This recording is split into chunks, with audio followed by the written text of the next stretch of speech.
It was a warm Friday afternoon when I pulled up in front of my lake cabin after a long and exhausting project in downtown Chicago. 8 months of stress, late nights, and design revisions had finally come to a close. The city noise had worn me down, and I needed to recharge.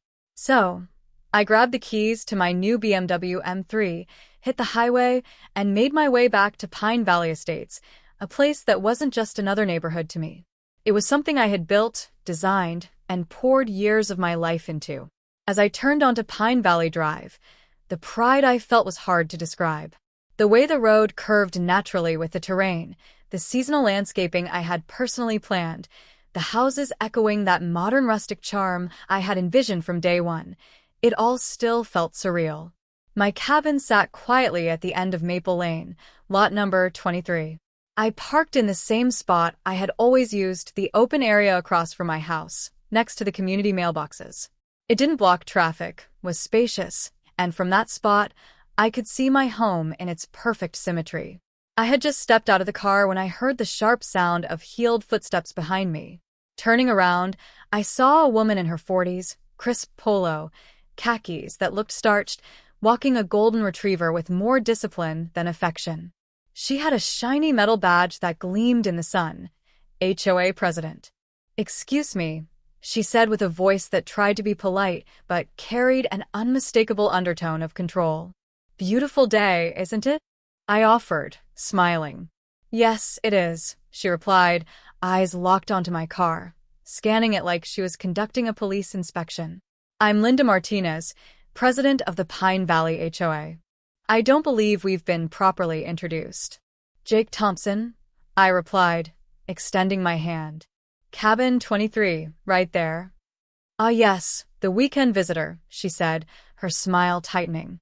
"I've noticed you here quite frequently. That's actually why I wanted to chat." That was the first red flag. As HOA president, I ensure that all residents follow community standards, she began, already slipping into her speech. "I've observed you parking here regularly. While you may not be aware, we do have vehicle placement regulations." I blinked, genuinely puzzled. "There are no signs." "Oh, we don't use traditional signage. We operate on guidelines approved through our internal procedures. It's for the common good, preserving property values and community quality of life. But this space doesn't block anything. I've parked here for years without a single issue. It's about consistency.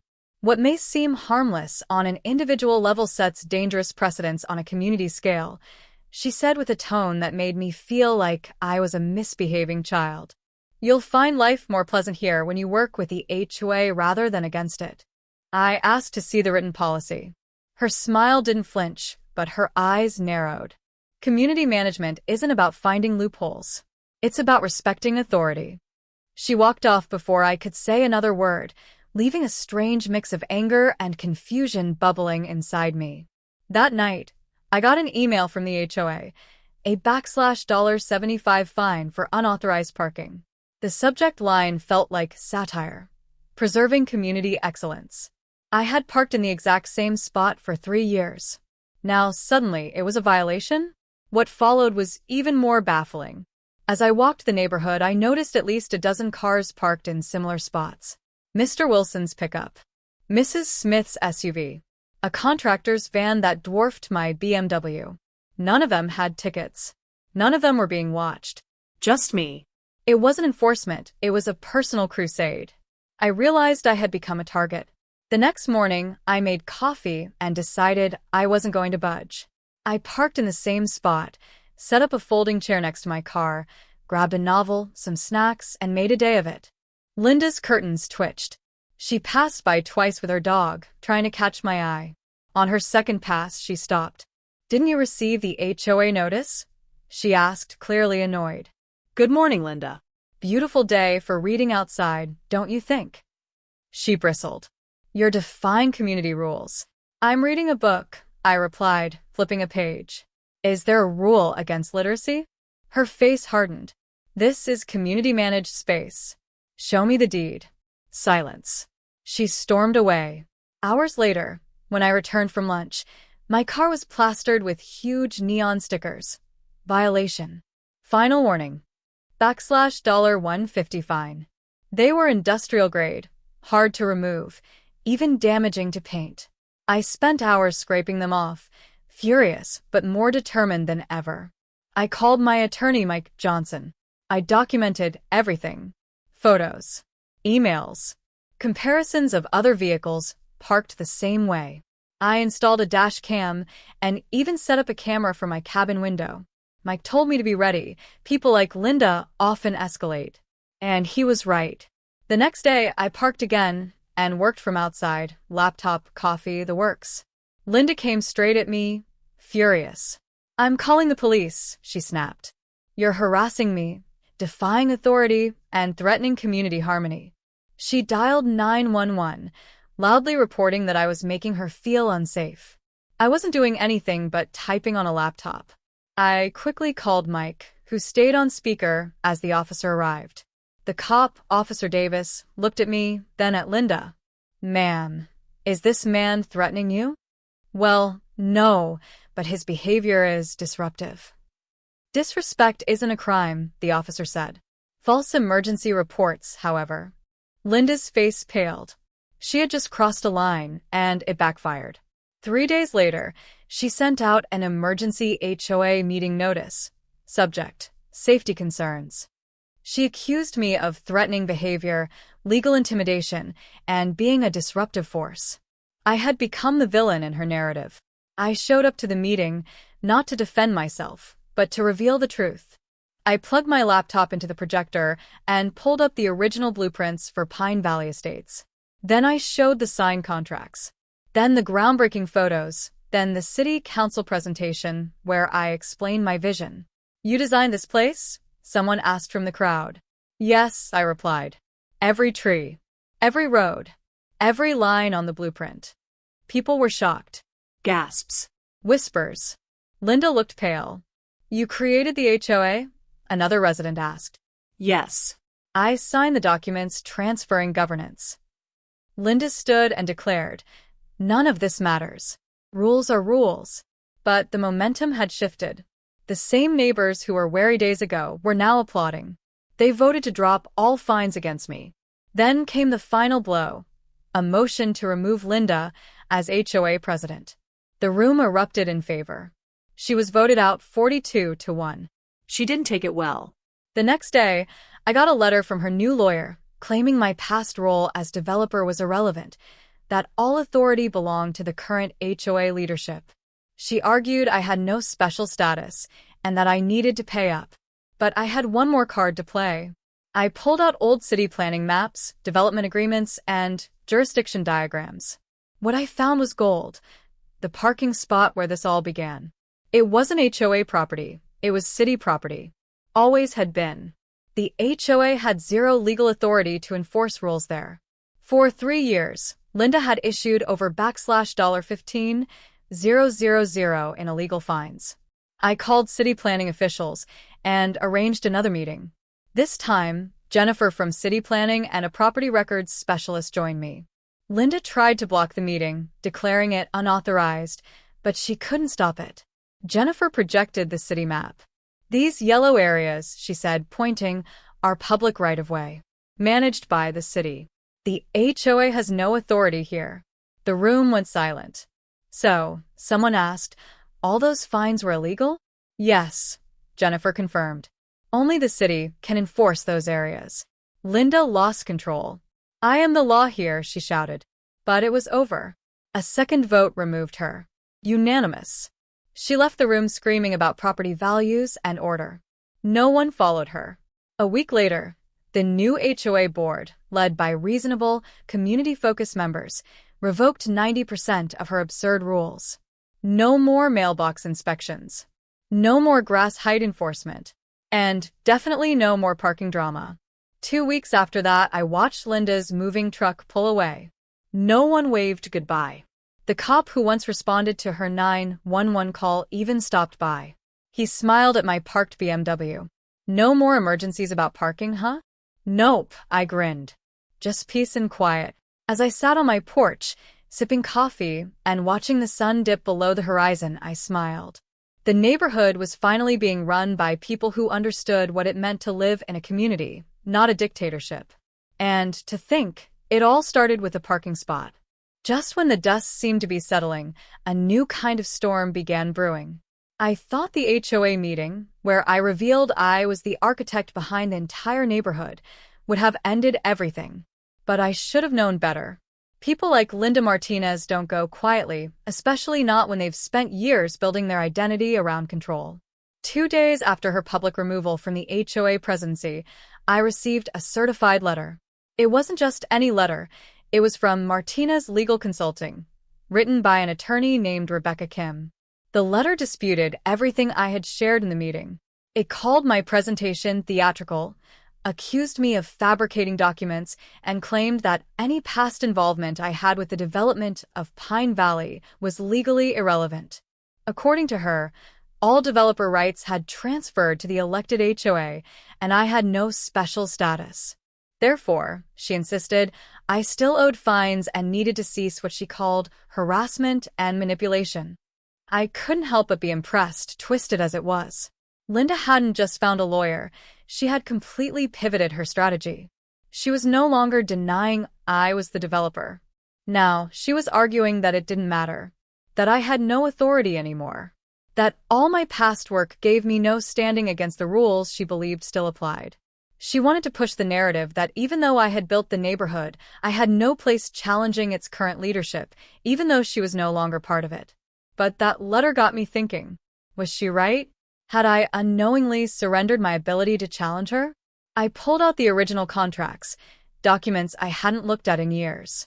I went through everything, the development agreements, city planning files, property line surveys, even emails with local officials from when we were laying the first foundations. And that's when I found it. In the original 2018 Pine Valley Development Agreement, there was a section about property designation. According to the city planning maps attached to the agreement, certain areas of the neighborhood were designated public right-of-way. That included sidewalks, utility corridors, and street parking zones. The parking space in front of my cabin, the one Linda had targeted, was part of that public right-of-way. It wasn't HOA property. It was city property, which meant Linda had been issuing fines on land she didn't even control for 3 years. Digging deeper, I found language in the agreement stating that these specific zones would remain under municipal jurisdiction even after the HOA was established. When I created the HOA bylaws in 2021, I had intentionally preserved those boundaries, ensuring the city would continue to manage those areas. Linda had either never read the documents, or worse, assumed she could stretch her power beyond the lines. And now I had the evidence to prove it. I gathered everything: annotated maps, highlighted contract language, official communications. I took photos of other public parking areas in Pine Valley and matched them with the property lines. I even dug up emails where Linda had fined residents for violations in those areas. It wasn't just a mistake, it was a pattern of abuse. And it needed to end for good. I made a call to the Pine Valley City Planning Department. Hi, this is Jake Thompson, I said. I was the lead architect for Pine Valley Estates. I'd like to schedule a meeting with someone from planning about a jurisdiction issue involving community property. The voice on the other end was warm. Oh, Mr. Thompson, I remember your work. Beautiful neighborhood. What can we help with? I explained the situation, and to my surprise, they took it very seriously. The planning supervisor, Jennifer Walsh, agreed to visit Pine Valley in person along with a property records specialist, Michael Park. They would review the site and maps and help officially settle the dispute. We set the meeting for Friday afternoon. Once the meeting was confirmed, I sent out an announcement to all residents. Subject: Critical Property Jurisdiction Clarification. Dear Pine Valley residents, I've requested city planning officials to attend a meeting this Friday evening at the community center to provide legal clarification regarding property boundaries in Pine Valley. This will definitively resolve questions about HOA enforcement authority and community property management. Jake Thompson. Within hours, Linda fired back with her own email blast. Subject: Unauthorized meeting, do not attend. Mr. Thompson has no authority to call HOA meetings. I am the elected president and did not approve this gathering. This is continued harassment. Do not be fooled by manipulative theatrics. Linda Martinez, HOA president, self-declared. Her attempt to block the meeting only drew more attention. Friday evening, the community center was packed. Even more people showed up than at the last meeting. Word had spread fast. At 7 o'clock sharp, I stood next to Jennifer and Michael at the front of the room. Thank you all for coming, I began. Tonight we're here to do one thing: determine who actually has authority over the spaces Linda used to fine us all for. Linda stood up immediately. This meeting is illegitimate. These officials don't have any authority over private HOA matters. Jennifer turned to her, calm and collected. Ma'am, any resident can request clarification about municipal property lines. That's what we're here for. Jennifer then rolled out the official Pine Valley planning map, projecting it onto the wall. Every section of the neighborhood was color-coded: blue for private lots, green for HOA common areas, and yellow for public right-of-way. She pointed directly at the yellow zones. These are city-managed areas. The HOA has no enforcement rights here. That includes this area. She paused and pointed to the map, which matches the exact space where Mr. Thompson was fined. The room went silent. Michael added, fines issued for violations in yellow zones are invalid. They're not HOA jurisdiction. Someone from the crowd asked, so if I was fined for parking in front of my house right here, was that illegal? Jennifer checked. Yes. If it was in a yellow zone, the HOA had no right to issue that fine. One by one, hands went up. Linda fined my daughter $50 for temporary parking last month. She threatened to tow my car. I paid $100 for parking near the mailbox. Jennifer and Michael confirmed it again and again. All of it illegal. The total, by my count, was $15,000 in illegal fines over the last 3 years. That's when Linda cracked. Her calm was gone, replaced by a red-faced fury. I've been managing this neighborhood for years. Without me, it would have fallen into chaos. Property values would have dropped, and we'd all be living in garbage. Jennifer stepped in firmly. Ma'am, you may have believed you were protecting the neighborhood, but you overstepped your legal authority. City property is not HOA jurisdiction. You don't understand. Linda screamed. I am the law here. I was elected. The room gasped. You're not the law, Linda, I said calmly. You've been breaking it. You think you're better than me because you built this place? She shouted. You think you can show up and humiliate me in front of everyone? I think this community deserves leadership, not control. Someone in the crowd shouted, I call for a vote of no confidence in Linda Martinez. It was seconded, then thirded. Then the room practically erupted in voices calling for her removal. All in favor of removing Linda Martinez as HOA president, someone called. Every single hand in the room went up. Except hers. Jennifer stepped forward again. According to your own HOA bylaws, a 2/3 majority vote is sufficient. This vote was unanimous. Linda Martinez is no longer president. Linda looked around the room wildly, desperate for a lifeline. But no one stood up for her. The same people she had ruled over with an iron clipboard were now the ones showing her the door. You'll all regret this, she screamed. This community will fall apart without me. Crime. Vandalism. You'll beg me to come back. But no one did. As she stormed out of the community center, no one followed. The next week, things began to change. The new HOA board was elected unanimously. Mrs. Smith, a level-headed accountant, became the new president. Mr. Rodriguez, a retired teacher with a love for gardening and organizing events, became VP. Sarah, the young schoolteacher from House 28, who once urged me to just comply, became secretary. Their first action? A formal apology email sent to every household. We sincerely apologize for years of inappropriate fines and authoritarian rule. All invalid citations will be fully refunded. Our mission moving forward is to support, not control, our neighbors. Their second action was even better. They rewrote the rules. They removed absurd regulations like mandatory mailbox uniformity, seasonal decoration limits, and lawn height measurements. Pine Valley was no longer a prison with picket fences. It was becoming a real community. 2 weeks later, a moving truck pulled up in front of House 18, Linda's house. From my porch, coffee in hand, I watched as boxes were loaded. Linda barked orders at the movers with that same commanding tone, clipboard still in hand. But this time, no one was listening. No neighbors helped.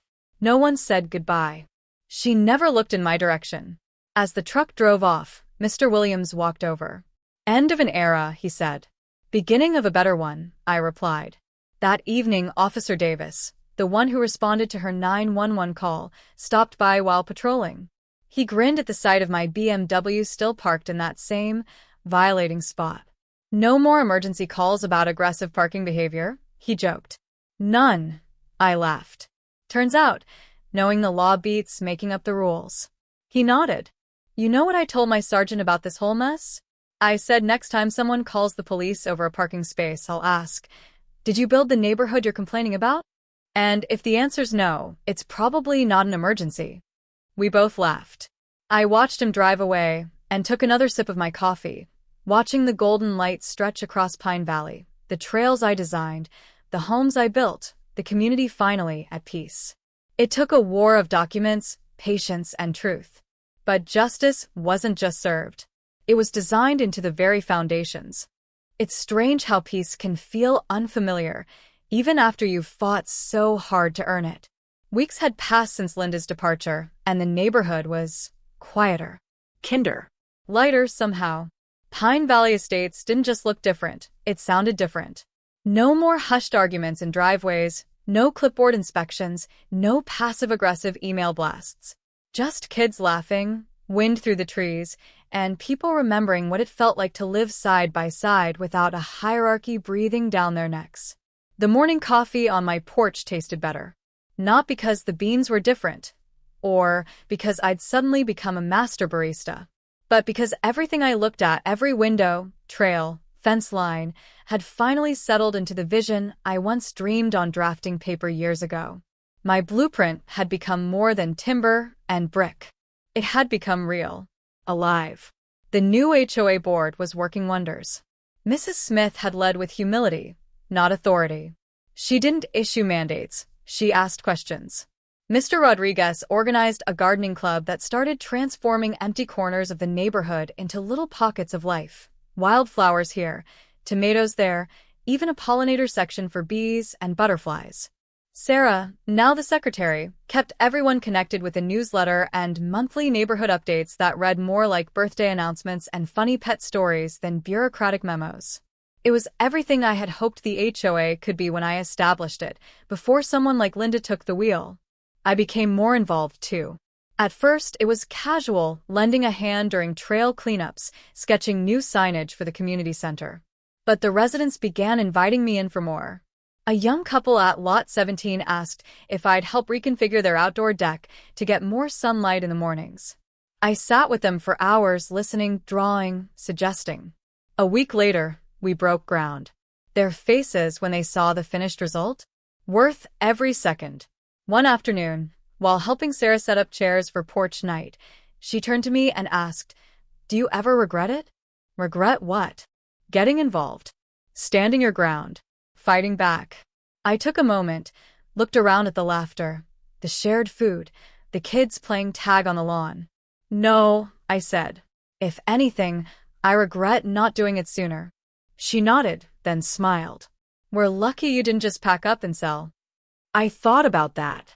There had been a moment, back when Linda had turned the community against me, when friends crossed the street to avoid me, when Sarah herself urged me to just pay the fine, that I genuinely considered walking away, selling the cabin, leaving the whole mess behind.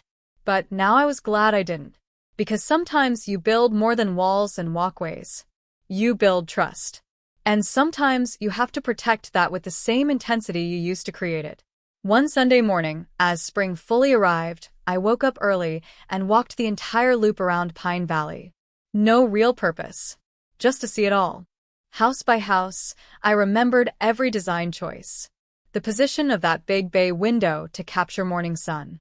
The way the cul-de-sac curved to preserve the old willow tree. The extra drainage beneath the lot where Mrs. Kim's basement once flooded, now dry and secure. I passed by each home like revisiting chapters in a novel I'd written. And then I came to the community garden. It was bustling. Mr. Rodriguez was gently patting soil around a batch of new marigolds. Mrs. Smith was setting up a row of handmade plant markers. Sarah, sleeves rolled up, had dirt smeared on her cheek as she dug beside a pair of children planting lettuce. I stood there, watching for a while before anyone noticed me. "Jake," Mrs. Smith called. "Get over here and grab a spade." I did. And for the next 2 hours, I wasn't an architect or a former target of HOA tyranny. I was just a neighbor with muddy hands and aching knees, helping shape something beautiful. Later, sitting on the bench near the edge of the garden, I looked out at the full stretch of Pine Valley. The trails, the cabins, the lake, the people. And then it hit me, this wasn't just a comeback. This was a rebirth. No one talked about Linda anymore. Her name had become more of a cautionary tale than a chapter. Someone found one of her old memos in the community center filing cabinet, laminated and labeled Exhibit A, How Not to Lead. It had her infamous line, "I am the law here." Someone had scribbled underneath it with a marker. Said no neighbor ever. We laughed. We moved on. Her old house was now home to a young woman named Elise and her 2 rescue dogs. She introduced herself with cookies, not complaints. Within a week, she had joined the gardening crew, signed up for porch night, and offered to teach a weekend yoga class by the lake. It was as if the space itself had taken a deep breath and decided to welcome joy again. There was one last piece of the story that hadn't been written yet. At least, not fully. A month after Linda left, the city hosted a neighborhood spotlight event, inviting communities that had transformed or shown resilience to share their story. Someone nominated Pine Valley. To my surprise, the new HOA board asked me to represent the neighborhood. At first, I hesitated. Me, speaking on behalf of the place I once almost abandoned? But then I realized who better. The event was held at City Hall. The room was filled with neighborhood leaders, city planners, even the mayor. When it was Pine Valley's turn, I walked to the podium with a folder in my hand. No big slideshow this time. Just words. "I'd like to talk about what happens when a neighborhood loses its way," I began. About how rules can replace relationships and how control can mask itself as leadership. But mostly, I want to talk about what happens when people choose to fix that together. I talked about Linda briefly, but I didn't name her. Instead, I focused on the community's comeback. On Mrs. Smith's grace. On Mr. Rodriguez's quiet strength. On Sarah's growth. On Elise and her dogs. On the people who decided they wanted a neighborhood where the only rule was respect. I ended with this. I designed Pine Valley on paper, but the people here redesigned it with heart. And that, more than any blueprint, is what makes a place worth calling home. Applause echoed through the hall. Afterwards, the mayor shook my hand and said, "We should clone you." I laughed. "Please don't." One of me almost wasn't enough. That night, when I got back to the cabin, I stepped out onto the back deck and looked over the lake. The moonlight danced on the surface. Somewhere in the distance, an owl called. The garden behind the houses glowed faintly with solar lights. All of it quiet, peaceful, home. I thought about the beginning. How one parking spot turned into a firestorm. How a confrontation became a crusade. How a fine became a fight. And how that fight, against all odds, turned into something far bigger than me. It became a reminder that the people who build, who create, who nurture, those are the ones who deserve a seat at the table. Not the loudest, not the strictest, not the ones with fake badges and real egos, but the ones who care. As I closed my eyes, the wind carried a soft sound from down the street, a child laughing, maybe 2. A guitar strumming quietly on someone's porch. Life was happening. Unscripted, unregulated, and unafraid. And that, I realized, was the true reward. Not the applause. Not the reversal of fines. But this. The sound of a neighborhood, finally free.